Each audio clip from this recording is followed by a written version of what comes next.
Hello everyone. Friday, August the 12th.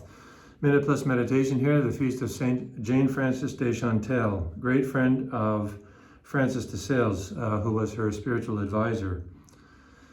From the prophet Ezekiel, I'm going to go near the end. God goes through this very sort of intimate description of the intimate love that he has for his people, which of course I always invite you to read. But then he says, but you trusted in your beauty and played the whore. Very tough language, right? But they understand this. Played the whore because of your fame and lavished your whorings on any passers-by. Yet I will remember my covenant with you in the days of your youth, and I will establish with you an everlasting covenant in order that you may remember and be confounded and never open your mouth again because of your shame, and I will forgive you all that you have done, says the Lord God. So you trusted in your beauty. Basically here, he's saying you become vain, you become proud because you think you're so good, because I've chosen you, and I've set you up with all these blessings, the covenant, I've established you, I've given you, so many Israel was such a small nation. He took them out of Egypt. They never should have been able to leave Egypt. Egypt was far stronger than they were. And it just goes on and on after that. They whined, they complained, but God kept them alive, right? Through the Red Sea, through the 40 years in the desert, giving them the promised land. It's like after a while, if you're not really humble, if you're not cultivating and, on a daily basis, on a decade basis, day in and day out, that you don't deserve anything, you begin to feel entitled. Or that you're, Mr. and Mrs. Special, and that somehow God owes you this, or God will protect you because he's always protected you, right? And this is where they really mess up.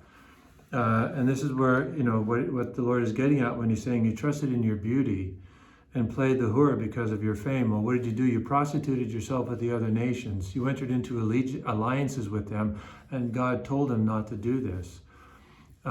Solomon did it. And so many other kings, Ahaz, I think it was Ahaz. I'm getting my kings mixed up. He married Jezebel. I got the wrong king. Anyways, it's one king after another who enters into these false marriages. And as a result of those false marriages, what do? They begin worshiping the idols of their pagan wives, and they lead their people astray. This is an abomination to the Lord. It happens over and over and over again. So I don't think God would have said anything if they had married these women and said, no, you're not bringing your idols here. You're going to basically have no worship, or you're going to worship the God of Israel. That would have been an interesting outcome. But not one of them actually did that, as far as I'm aware of. All right, so we have to be true to ourselves and not be giving in. If the Catholic marries a non-Catholic, they got to be true to themselves, right? Otherwise, they shouldn't marry the non-Catholic. You don't throw away your faith, for any human person. It's not worth it, because there's a meeting with God. We're going to have to deal with this. So let's set the conditions right away. And if they love you, they will say, yeah, I don't believe in your religion, but I love you and I'm going to respect you. Never going to be an obstacle to your practicing your faith or us having children, that kind of thing. So this can be done. But we got to be very clear. The terms of reference have to be very clear, right? If you're upfront and honest and sincere and the love is there, it can be done. Or you find somebody else.